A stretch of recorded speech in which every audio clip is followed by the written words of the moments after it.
Akhir tahunnya biasa-biasa saja. Akhir tahun yang biasa-biasa saja. Assalamualaikum Bapak. Waalaikumsalam warahmatullahi wabarakatuh. Bagong hadir. Oh, mantap Bagong. Sedang apa di Bagong? Akhir tahun dengan senyuman. Waduh, alhamdulillah. Salam dari Kuningan. Wah, Kuningan Jawa Barat. Mantap. Kang Yoto kok nggak ikut Pak Anies ke Ponorogo? Oh, kemarin Kang Yoto ikutnya di Paciran, terus ke Tuban. Nah, kebetulan Kang Yoto ada jadwal pengajian di Bojonegoro, jadi berbagi ya. Oke, Terucuk hadir Pak. Weh, mantap Terucuk. Kasih di dong. Oke. Terucuk mantap. 143. Sopo ya. Halo semuanya. Gimana yang baru join dan baru gabung? Sehat semuanya? Akhir tahun ini kalau nggak salah adalah Sabtu terakhir di tahun 2023, karena Sabtu depan udah pasti tahun 2024. Nggak diundur ya Kang ya? Enggak akan diundur ya. 2024 nggak akan diundur. Ntar malam ketemu di masjid katanya. Oh, iya. Jalo Dongtong. Yes, nanti malam. Sarangan Kanor selalu dukung Kang Yoto bersama Amin.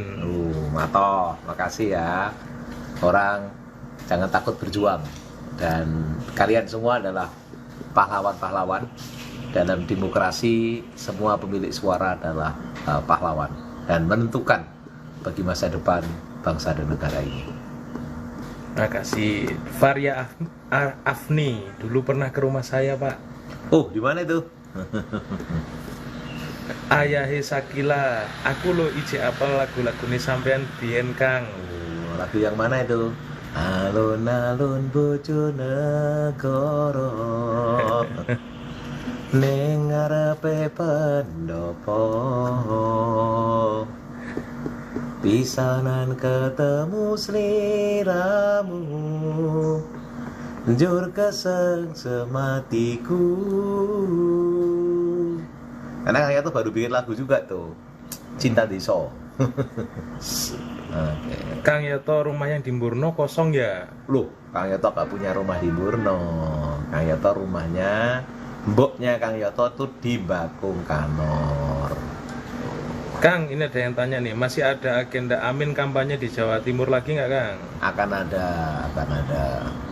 ada. Gunung Sari hadir Pak. Wah, Gunung Sari penuh kenangan. Matoh. Kang, ini nyambung sama akhir tahun nih Kang. Ya. Ini gimana Kang refleksinya tentang waktu. Oh. Ini kan saya kan ngerasa 2023 ini nggak kerasa sudah lewat. Nah ini gimana refleksinya tentang waktu? Ya, kalau paling sederhana tuh gini, di dunia ini yang paling pasti adalah datang dan pergi. Itu paling pasti dulu. Jadi kita belajar dari waktu itu sebenarnya adalah belajar kepastian. Waktu itu memberitahu tentang kepastian, memberi kepastian bahwa datang dan pergi itu pasti terjadi, dan maknanya luas gitu ya. Pernah jadi anak-anak, kemudian jadi remaja, jadi dewasa, itu kan bisa mengatakan itu karena ada dimensi waktu. Jadi waktu itu penting untuk mengingatkan kita sebenarnya, karena hari kemarin, hari esok. Tapi waktu itu juga memberi kepastian bahwa kita semua pasti akan pergi pada saatnya, kalau itu dilihat dari sisi dimensi keterbatasan, karena waktu itu juga memberi dimensi keterbatasan buat kita. Nah, yang ketiga, waktu ini juga sangat penting. Kenapa? Karena kita tahu bahwa waktu itu sebenarnya juga sebuah kesempatan. Nah, kesempatan inilah yang membuat kita berpikir apa yang bisa kita kontribusikan buat kehidupan ini. Dan ya, kalau misalnya kalian yang baru lulus sekolah, sekarang libur atau lulus kuliah, itu kan sebenarnya 3 tahun, 4 tahun itu hanya menggambarkan waktu di mana kalian belajar, dan setelah itu kalian mau menjadi apa dan berkontribusi apa dalam kehidupan ini. Ya, sama dengan orang yang mengatakan saya sudah menikah 10 tahun, 15 tahun, 20 tahun. Itu kan dimensi yang untuk mengingatkan bahwa telah melampaui perjalanan, tapi juga telah pertanyaannya adalah sepanjang 10-20 tahun itu apa yang kemudian sudah mulai diwujudkan dalam kehidupan bersama-sama. Oke, Pak. Ada yang bilang waktu akan menyembuhkan semua luka kan? Ya, itu tidak salah ya. Waktu bisa menyembuhkan luka karena itu kalau dikaitkan dengan sifat pelupa manusia. Manusia itu kalau lupa dia biasanya gitu. Jadi karena manusia itu punya memori yang terbatas, maka orang kemudian bisa mengatakan bahwa waktu toh akan melupakannya. Karena sepanjang kita melewati pasti ada hal-hal yang baru yang masuk di kepala kita, dan karena itulah kemudian lama-lama kita lupakan. Nah, jadi dalam konteks ini kita menyerahkan mekanisme kehidupan dengan mengatakan bahwa waktu telah akan menyembuhkan luka-luka, gitu ya. Nah, tapi yang paling penting sebenarnya kemampuan kita untuk menerima segala sesuatu dengan lapang dada, dengan terbuka, dan kemudian juga pikiran terbuka, emosi terbuka, dan kemudian juga niatan terbuka. Karena dari situ kita bisa sebenarnya mempercepat, gitu ya. Tidak harus menyerahkan mekanisme waktu, tapi mempercepat proses untuk menyembuhkan luka. Itu loh pengalaman Kang Yoto. Nggak tahu kalau kalian. Kang, banyak yang doakan nih Kang Yoto menang di PRRI. Waduh, doa yang sangat bagus. Terima kasih karena ya Kang Yoto sedang berikhtiar ya untuk menawarkan diri menjadi DPR RI, karena saya tahu bahwa DPR RI itu walaupun 1 dari 500 sekian, tapi kita punya peluang untuk ikut menentukan sebagian kecil dari nasib bangsa ini. Ada yang tanya juga malam Kang, kapan nyalon Bupati Malih? Nah, ini pertanyaan. Ya, terima kasih, tapi Kang Yoto sudah tidak bisa lagi jadi bupati atau wali kota di seluruh Indonesia. Karena undang-undang di Indonesia ini mengatur seseorang yang sudah pernah menjadi kepala daerah 2 kali itu tidak bisa lagi. Ya. Tapi jadi gubernur bisa Kang ya? Kalau jadi gubernur bisa, kalau berani, kalau berani dan mampu itu ya, itu bisa kalau jadi gubernur. Jadi kepala desa masih bisa, kalau ketua RT masih bisa, ketua RW masih bisa, gitu ya. Saya dengar sekarang Bu Yoto aktif di PKK RT katanya. Iya, Bu Yoto jadi PKK RT, apalagi kalau kegiatannya ada senam, silaturahmi gitu ya, bawa cucunya, nah itu kan Bu Yoto tuh bahagia. Kang Yoto lagi di Bakung, nah ini banyak yang tanya nih. Kang Yoto lagi di Bakung. Sekarang lagi di kota, di rumah Polim, lagi di depan. Makanya tadi banyak yang nyapa itu. Ada Pak Is, ada yang nyapa lagi. Ini sambil duduk di luar. Nanti sore Kang Yoto ke Bakung, karena biasa jadwal sebulan sekali. Malam minggu terakhir itu jamaah Isya, lalu ngaji urip ya, ngaji urip. Belajar hidup bareng. Ini bukan model ngaji biasa sih, karena ada praktek bagaimana menata emosi, tapi juga praktek menata pikiran. Kang Yoto pinarak teng Malang, lanjut Bromo. Wah, kok jauh nih dari? Iya, ini dari Bromo nih. Ya, Kang Yoto itu 2 minggu sekali ada jadwal ngajar di Universitas Muhammadiyah Malang. Tahun ini Kang Yoto ngajar perencanaan pembangunan, dan itu adalah salah satu hobi Kang Yoto, berbagi ilmu dengan para junior. Lalu Kang Yoto juga ada kelas di Universitas Brawijaya, FESIP program doktor, tapi itu boleh online. Nah, itu nggak setiap dalam semester, mungkin 5 kali lah kira-kira Kang Yoto ngajar di sini. Kang, kebetulan saya ini kemarin lihat live-nya Kang Yoto videonya Kang Yoto di Total Politik, yang itu lumayan lumayan mencerahkan lah, meskipun durasinya banyak kepotong karena kesibukan Kang Yoto harus handle banyak tim. Nah, ini saya yang tertarik nih Kang, terkait DPR RI. Sebetulnya tadi Kang Yoto udah nyinggung dikit tuh masalah bahwa DPR RI itu bisa paling tidak itu ikut terlibat dalam pengambilan keputusan secara luas. Nah, saya ingin tanya terkait niat nih Kang. Kan sekarang lagi rame tuh, ada yang bilang tentang orang itu kalau nyalon terus tuh kayaknya haus kekuasaan gitu.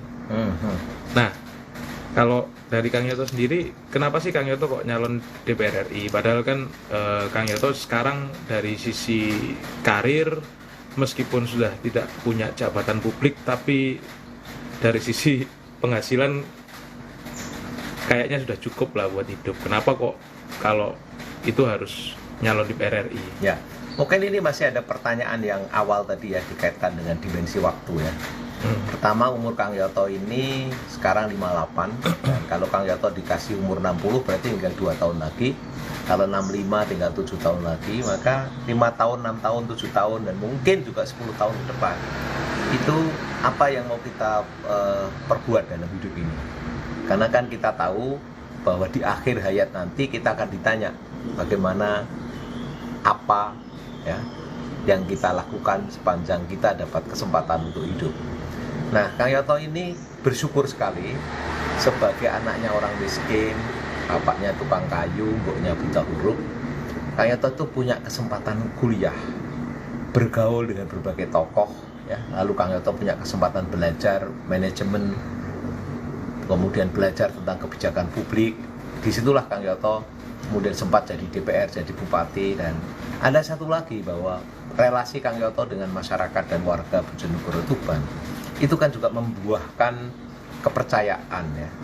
Dan pertanyaannya sekarang, untuk menjadi perjalanan seperti Kang Yoto itu kan perlu proses. Nah, ketika menjadi seperti Kang Yoto, lalu di depannya ada kompetisi, akan ada perjalanan yaitu DPR RI. Karena tanpa Kang Yoto pun Kang Yoto tahu bahwa DPR RI itu pasti akan terjadi, pemilu pasti akan terjadi tanpa Kang Yoto pun ya. Nah, sekarang di mana letak tanggung jawab ketika kita tahu ada tantangan bangsa, ada tantangan dengan problem-problem yang dihadapi rakyat, yang tadi saya sekarang kemana-mana selalu dengar soal pupuk, soal biaya hidup yang tidak murah, kemudian juga soal pekerjaan buat anak-anak masa depan. Dan saya tahu bahwa untuk bisa menolong ini perlu kemenangan walaupun kecil. Sebagai orang yang pernah tahu, pernah paham, dan punya kepercayaan mungkin tidak besar dari rakyat, pertanyaannya sekali lagi adalah mau diapakan ini kepercayaan. Kalau saya mengkapitalisasi menjadi seperti diri Kang Yoto sekarang, ya Kang Yoto nggak ada salahnya gitu ya, nikmat aja hidupnya gitu. Tapi kalau kemudian Kang Yoto gunakan itu untuk menjadi bagian dari kekuasaan, nah Kang Yoto tentu memelihara harapan bahwa mudah-mudahan dengan cara itu Kang Yoto bisa ikut mempengaruhi perjalanan bangsa ini, dan Kang Yoto menjadi bagian dari rakyat Bojonegoro dan Tuban untuk bolehlah berani berimajinasi tentang masa depan yang lebih baik gitu ya. Dan itulah sebabnya kalau seandainya kalian ini misalnya punya kesempatan dan berani, ya Kang Yoto pasti akan dukung, juga mau siapa-siapa saja. Makanya kemarin saya ngomong kalau ketemu dengan teman-teman yang mendukung, kalau kalian mau dan berani, ya silahkan gitu ya. Nah, itulah kira-kira sebenarnya. Dan Kang Yoto lumayan paham, karena Kang Yoto walaupun belum pernah jadi DPR RI, lumayan paham gitu ya, karena sebagai Ketua Koordinator Kebijakan Publik pasti gaul dengan DPR RI. Kang Yoto juga pengajar di Lemhanas ya beberapa kali, dan tahu bagaimana berpikir soal kebangsaan ya, strategi kebangsaan ini. Itu yang membuat Kang Yoto sekali lagi pertanyaannya adalah soal tanggung jawab moral. Dan Kang Yoto ingin mengambil bagian dari tanggung jawab moral itu. Mudah? Tidak. Apakah mungkin? Mungkin. Karena tidak ada sesuatu yang mudah. Segala sesuatu yang sulit itu bukan berarti tidak mungkin. Disinilah letak kemanusiaan kita. Manusia yang selalu baik, berusaha baik. Manusia itu nilainya di dalam dimensi waktu masa depan adalah seberapa besar dia membangun harapan masa depannya dan berjuang untuk menjadi bagian dari masa depan bersama. Waduh, kayak serius ini. Apa Kang? Kalau saya ini menempatkan diri sebagai yang skeptis ya. Jadi kan banyak yang skeptis tuh pasti bertanya gini, wong DPR RI itu loh banyak, dan selama ini janjinya itu selalu banyak sekali lah ke kita ini. Ya. Sampai kita itu bingung sebenarnya apa sih yang bisa kita harapkan dari mereka gitu loh. Nah, kira-kira kalau dari Kang Yoto sendiri, apa sih yang membedakan Kang Yoto dengan yang lain-lain itu? Tadi Pak Wo ya, saya baru ada tamu pagi-pagi diketok pintu Pak Wo dari Senganten gitu ya. Sama itu kira kurang lebih pertanyaannya seperti itu. Kok kenapa ya Kang ya kok bisa seperti itu? Lalu dia ngeluh misalnya saya cerita soal tiba-tiba bahwa kalau mendengar ujian perangkat desa yang dibayangkan adalah bukan siapa yang pintar tapi siapa yang punya duit dan bisa menyalurkan duitnya gitu. Lalu dia bilang bahwa anak sekolah pun itu kadang-kadang juga tidak punya harapan karena tidak ada insentif bahwa orang baik akan mendapatkan jalan gitu ya. Sama dengan skeptisme politik yang sekarang terjadi ya. Ini kan kalau kita lihat dari reformasi dulu, orang-orang yang mendapatkan peluang menjadi DPR, menjadi wali kota, bupati, bahkan menteri, itu adalah orang yang berani melawan. Dan kemudian orang-orang yang dari luar masuk dalam sistem birokrasi dan kekuasaan, itu kan terfasilitasi oleh birokrasi, oleh kekuasaan. Nah, tidak sedikit orang yang kemudian lupa dengan ini semua, ya. Orang biasa-biasa yang tiba-tiba jadi eksekutif, jadi legislatif, hidup dengan kemanjaan fasilitas pemerintah, lalu perilakunya berubah, ya. Dan orang kemudian yang dilihat oleh rakyat itu adalah orang ini pada umumnya. Nah, apa yang terjadi dengan ini adalah kemudian makin sedikit orang-orang baik dan kompeten. Ya, saya sebut baik, integritas, tapi punya kompetensi untuk membuat kebijakan publik, itu makin takut masuk di politik. Kenapa? Karena baru masuk sudah langsung harus berhadapan dengan skeptisme seperti itu. Langsung dicap jahat. Langsung dicap jahat, dicap jelek, ya, dicap bakal menjadi korup. Itu membuat tidak. Nah, coba bayangkan kalau situasi seperti ini terjadi, maka akan semakin banyak justru politisi-politisi baru yang mengandalkan kekayaan orang tuanya, mengandalkan jaringannya, dia akan merebut posisi-posisi baik di eksekutif, legislatif, termasuk menjadi DPR RI. Nah, kalau itu yang terjadi, maka DPR RI akan menjadi kumpulannya orang-orang yang tidak kompeten, tapi perlente, ya. Dia punya kekuasaan, tapi dia tidak kompeten. Apa akibatnya? Makin disinsentif terhadap kualitas demokrasi, terutama dikaitkan dengan kebijakan publik. Mengapa? Karena ya itu tadi, tidak ada kompetensi.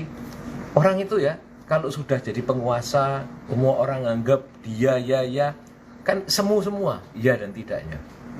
Nah, apa yang kemudian kalau kita biarkan ini terus-menerus, maka semakin tidak berkualitas. Dan bahayanya kalau rakyat kemudian semakin tidak percaya kepada politisi-politisi, ya, baik yang baru maupun yang lama, dan semakin sedikit orang yang berintegritas, yang baik dan kompeten, yang belajar mau ke situ. Kenapa? Karena kadang-kadang menjadi baik di eksekutif maupun legislatif juga tidak dihargai oleh rakyat. Kenapa? Karena rakyat berpikir common sense, mayoritas tidak kok gitu ya. Ini berat ya, berat, tapi bukan berarti kita harus yang merasa baik, yang merasa punya kompetensi, boleh tanya kanan kirinya. Kalau kanan kiri mengatakan Anda layak, Anda iya, dan Anda siap berkorban lahir batin, termasuk sejak awal di skeptisme, dicap macam-macam, berjuanglah. Kenapa? Karena tidak ada karpet merah untuk kebaikan dan kebenaran. Dan ketika kita meyakini dan menerima demokrasi, maka kita juga harus berjuang di dalam ranah kekuasaan demokrasi. Maka demokrasi ini sebenarnya perlu pahlawan-pahlawan, dan pahlawannya adalah para pemilih-pemilih, ya, pemilih-pemilih. Pemilih ini tugasnya 3. 1, dia menimang-nimang dengan baik siapa kandidat-kandidat, ya, yang kira-kira diyakini, bukan sekedar emosional, ya, tapi menimang tantangan hari ini dan masa depan, lalu tahu keterbatasan ketersediaan kekuasaan itu. Lalu yang kedua, dia memutuskan kalau perlu ikut bela siapa yang akan didukung. Nah, yang ketiga, jangan lupa, ini yang penting, gauli pejabat baik eksekutif legislatif ketika dia sedang menjabat. Gauli dia dengan baik. Gauli itu bukan berarti mintai uang, ya, tapi gauli itu artinya ingatkan dia, kontrol dia, cari tanggung jawab. Maka harus ada mekanisme, ya. Dulu Kang Yoto jadi bupati bikin mekanisme namanya dialog Jumat, bikin mekanisme namanya handphone diberikan. Itu untuk apa? Untuk memberi ruang kepada orang-orang yang memilih dan mendukung terus mengontrol dan menagih janjinya. Kenapa? sekali lagi, kekuasaan itu bawaannya memabukkan. Ya, kalau nggak dikontrol bisa mabuk seseorang itu. Gitu. Kalau meminjem kemarin kata-katanya Kang Yoto itu terkait ini ya, terkait Ya. ada yang baik, banyak yang tidak baik, tapi ada yang baik di legislatif maupun pemerintah itu gini, jangan menghukum menghukum kita karena perilaku yang dilakukan orang lain. Ya, kalau itu mau bijak ya, Arif.